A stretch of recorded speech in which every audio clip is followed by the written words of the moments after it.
To say I was wrong about this movie would be a bigger understatement than saying that the Yakuza are a bunch of bold boys. Ever since I was a kid, I have been a big lover of the Fantastic Four movies from the early 2000s. Jessica Alba may or may not have played a part in that, so when I originally heard that they are going to be making a Fantastic Four movie in the MCU, I was ecstatic. But at the same time, I had all these worries and stuff in my head because of the recent slop that they have been putting out over the years. And as time went on, I started worrying that they were going to She-Hulkify the movie, as I like to call it, which is where you make all of the male characters just stereotypes and dumbasses when all the girl characters are the only smart, competent people in the room. But even putting that to the side when it comes to these movies, and also putting the political takes and stuff that they put in their movies to the side, also, the movies are still shit. Don't get me wrong, we have a few diamonds in the rough, but I still held on to a bit of hope up until I saw a load of reviews from the test screenings saying stuff like the three male characters have nothing to do in the movie and they basically just get pushed to the side and Sue Storm does everything and saves the day and all that stuff. So with all of those things combined, my hopes for this movie were shattered, even to the point that I didn't realise the movie came out, bro. But now, after seeing the movie, what do I think about it? But before I get into that, I just want to mention that this is my second time recording this video, because for the second fucking time in 2 months, I have deleted the webcam footage mid-edit. What the fuck is wrong with me, gentlemen? So here we are again. There is literally nothing more gut-wrenchingly demoralizing than deleting something you spent hours on. It is fucking heartbreaking. And one more thing, ignore my bed. It's a bit of a mess. I was in the process of changing it before I decided to start recording. But back to the movie. I really fucking enjoyed it, man. I thought they done a great job. I was so happy walking out of that cinema, man, because I went in with zero expectations, all of my fears weighing on my shoulders. I came out pleasantly surprised. The jokes in this movie actually hit. They are funny. I couldn't believe my eyes, gentlemen. There were multiple jokes that landed with me and made me giggle, because ever since they struck gold with Thor Ragnarok, in every movie after that, it just seems like they are just pushing these jokes into the movie non-stop, trying to force them down our throats like we're disobedient toddlers who just won't eat our greens, you know? They don't make jokes at inappropriate moments that like ruin the mood or like take you out of a fucking suspenseful moment to just get a giggle out of you. And it is just a really heartwarming movie all around. I really enjoyed it. Now, I am going to preface this by saying I am going to spoil slight things. I'm not going to spoil any of the big story beats or big story points or anything like that. But I do on occasion tend to fuck up and spoil some things. So, sorry, not sorry. My favourite part about this movie was something that I expected to be my favourite part, to be honest, and that is Johnny Storm. The main man, Joseph Quinn, the same boy who played Eddie Munson in fucking Stranger Things Season 4. I loved him in that, and I love him in this. He was really fucking good as Johnny. The thing I really liked about it that I really did not even like consider being a problem with the old movies is how they actually made Johnny smart. They didn't make him just a bumbling idiot who just wants to fuck girls. And it's something that I never noticed with the original ones. Like, he just does not seem very intelligent in that movie. And it's not just because he wants to fuck every girl under the sun. Just the way he goes on in that movie makes him seem like a douchebag. Just makes him seem like he's not an intelligent guy. And that is not what an astronaut should be. An astronaut is supposed to be at least somewhat intelligent, and in this movie they really utilised and showed off this man's brain capacity. But at a certain point in the movie, the Silver Surfer comes down, which, by the way, she played a fucking great Silver Surfer, not gonna knock her for that, but she basically comes down, tells everybody they're fucked, and tells them to spend time with family and spend their last days together, and then dips. Johnny then flies after her in pursuit and eventually grabs onto her surfboard when they make it to space. She then leans over, looks him in the eyes, and then speaks to him in her native tongue, and then shoos him off of the board. And for the rest of the movie, this man is going crazy, trying to figure out what this bitch said to him, to the point that he finds intergalactic records of all languages that they have found from all over the galaxy, and he found the language that she spoke to him in. Not even just that, ladies and gentlemen. My man reverse engineered that language so he could learn it himself, to the point that he was able to translate all of the messages that he found in that language, and he soon found out that they were messages to the Silver Surfer from her home planet that, you know, got intercepted at some point, and basically setting the path to victory for the Fantastic Four. fucking great. One part in particular that really tickled my fancy is when the Silver Surfer comes down to start fucking some shit up, and Johnny flies to Times Square and intercepts her and starts speaking to her in her language, and this woman could not be more confused by this. He then goes on to play all of the messages from her home planet on all of the screens in Times Square. And of course, this confuses this woman because this is the first time that she is hearing these messages. Well, my boy is not done there. He replaces those messages with new messages from planets that Silver Surfer and Galactus are directly responsible for destroying. Most of them were recorded while the planet was being destroyed, basically, and it really upsets the Silver Surfer, and she goes into a frenzy and flies off. I just loved that. I loved how they actually just showed him using his smarts and his intelligence to his advantage to win the day, you know? And if this is the movie that all the people from the test screening seen, they're just a bunch of fucking idiots. There is nothing woke about it. The only character that I would say did not have much to do in the movie would be Ben.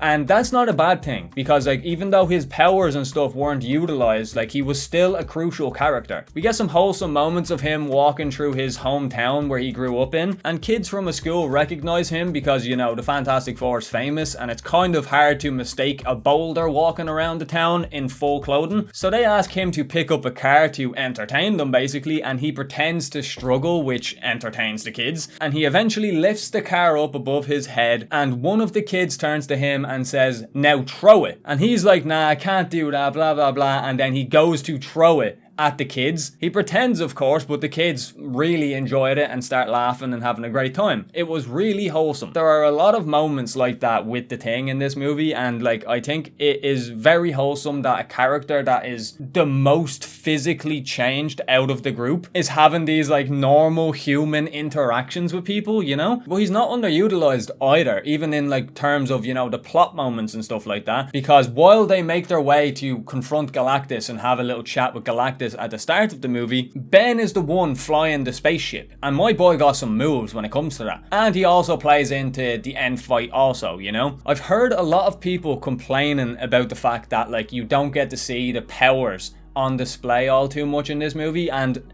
you know, you don't. It is a very lackluster show of the Fantastic Four's abilities, but I believe it was necessary for the story that they were going to tell. Like Reed, for example, my man barely does anything. The only thing you see him do is that weird thing that he does in pretty much every movie I've seen, where he's drawing or writing on a chalkboard and then he extends his arm out really far to write further on the chalkboard. That's like one of the only times that I've seen him use his powers like passively. But I don't think that he was underutilized either, because they used one of Reed Richards. I was going to call him Red Rickards. They used his biggest strength in this movie, which is his brain. He's one of the smartest people in the Marvel MCU universe as a whole, and we see that put to the test when he is not able to figure this shit out for the first time in his life. His ego is being tested hard because he keeps saying like, if I'm not able to figure out this problem, who the fuck is? You see how much this is like mentally torturing this fucking character, because all of his life he is able to figure stuff out with ease, and now with this one particular problem he can't come up with a single solution. So most of the movie is him trying to use his intelligence to figure out a plan to win the day, basically. And I don't think that's a bad thing. Like, alright, I don't know if this is a spoiler or not, but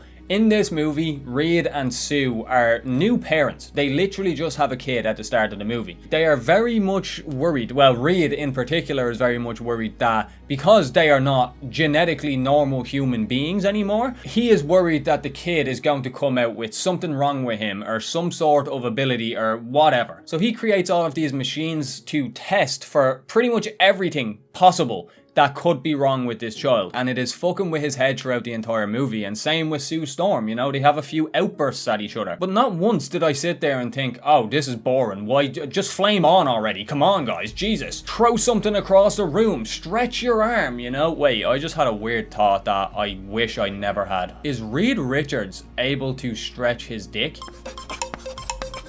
If so, Sue Storm might be the luckiest woman alive. But now, on to Sue Storm, the person that I was thinking was going to be the only Fantastic Four member to do anything in the movie, and I was pleasantly surprised by the way she was written, because she was written like a woman character. And that's unheard of in Marvel nowadays. But she felt like a real woman that could exist. Not like all of the, fake female protagonists they're putting out now where they write them really masculinely. If that makes sense, like they write the women characters that are meant to be the strong, independent characters like men, if you know what I mean. And to me, in my mind, what makes a strong, independent woman is not the same thing as what makes a strong, independent man. Like, it doesn't matter if the woman can kick the shit out of 6 fully grown muscular men. That is not what will make a woman character seem strong to me. To me, a strong woman is all up in the dome. How do you think through certain situations? Do you think logically, especially in like very highly emotional moments? Can you make a rational decision through all of them emotions? How headstrong are you in your beliefs and just in general? I won't get into it, but I do genuinely believe that Sue Storm in this movie is one of the strongest female characters I've seen written recently. Because even though she's a fucking badass and she,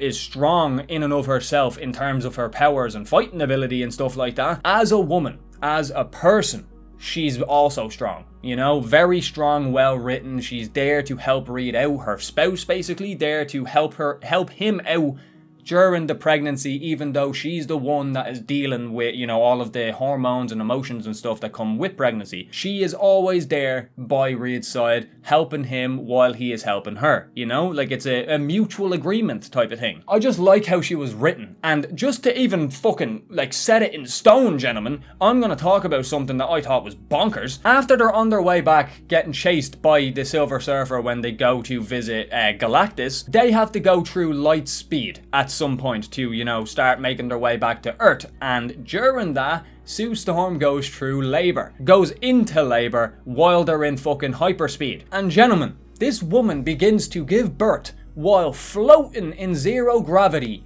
going at hyperspeed through fucking deep space. She literally gives birth to this child in space. Like, Reed has to pin her down, and then as she is giving birth, the pain makes her powers uncontrollable, so she goes invisible. And during this scene, all I could think about was, please do not pan down and show the baby just floating out of the uterus. That is not something I would want to see. And to people who haven't seen the movie yet, you might be thinking, you're weird, why the fuck would you think that? And it's because the movie made me think they would. During one of the scenes when Reed is testing the baby to make sure that everything is okay, he's kind of stressing about it, and Sue is like, Reed, he is okay. Do you want to see? And she then proceeds to make her stomach invisible so we can see the baby floating around in the fucking womb. I'm not even gonna lie.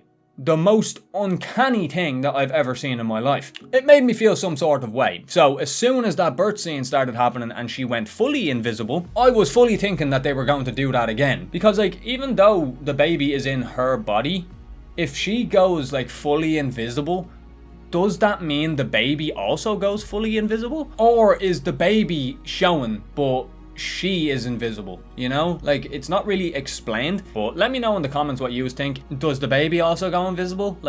That's actually something I haven't thought about until now. But the final battle really showed how much more experienced these fuckers are, because you see these motherfuckers hit them with some fatalities, gentlemen. But they're having this big epic climactic battle. Johnny and Sue used their powers in this final battle in a way that I can only describe as when you put a magnifying glass to the sun and it causes a real thin beam of light. She puts her force field up and Johnny shoots through her force field, causing it to do that pinpoint accuracy thing. And I just loved that. There were a few more moments in there, in the movie, where they're doing stuff like that and combining their powers in certain ways. And I won't spoil it because, there are a few that really genuinely made me grin ear to ear. One being when Johnny sucks up fire to stop an explosion with his abilities, something I did not know he could do. Just small little things like that I thought were really cool. And a question from 5-6 year old me has finally been answered. And that is, how far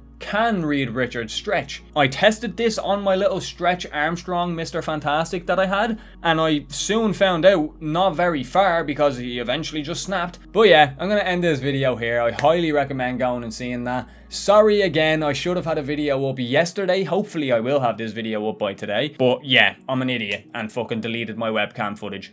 Fucking hell. I never learn, man. The fact it happened twice in a month is sickening to me. Usually it happens like once a year. You know, maybe twice a year, and other than that, it usually like recordings fuck up or, you know, something corrupts or something, you know, the standard. But for me to be the person who permanently deletes the fucking footage is sickening. Like, it's so sad. I tried everything. I had third-party apps to scan my PC and look for, you know, deleted stuff that I could restore. I used 3 of them. One of them found the exact fucking footage I was looking for, but wouldn't let me take it out unless I spent 50 quid for a month subscription. 50 quid a month, gentlemen. That's fucking bonkers. And then, folks, I thought I was saved. I found out that you could go and right-click on the folder and restore it to a previous one a few weeks prior, which in turn would give me back the footage I deleted. Only to find out that I got back every other video that I deleted except the one single fucking video that I needed. And that, ladies and gentlemen, is a fucking piss take. But yeah, I hope you enjoyed. Leave a like if you did. Make sure to subscribe and check out the channel down below. There's plenty of content on there for y'all. I also have an Instagram and a Twitter, so if you want to get in contact with me or want to see updates or something like that outside of YouTube, make sure to click to the link in the description. And yeah, that's gonna be enough rambling for me. I need to go get my hair cut because woe-wee's me. But with that said, folks, it's been XO, and I'll talk to you all later. Have a good one, folks.